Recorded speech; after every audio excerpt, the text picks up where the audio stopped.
Now I start the engine to see it's okay or not. Okay.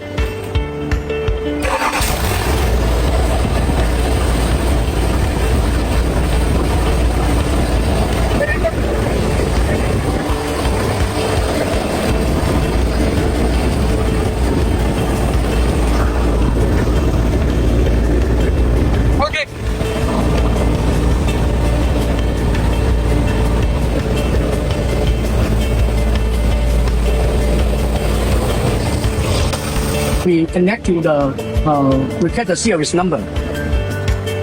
Okay, the series number. This is a change the language. Okay.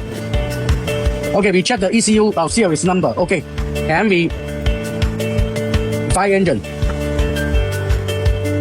Okay, diagnostic. Diagnostic. Okay, confirm.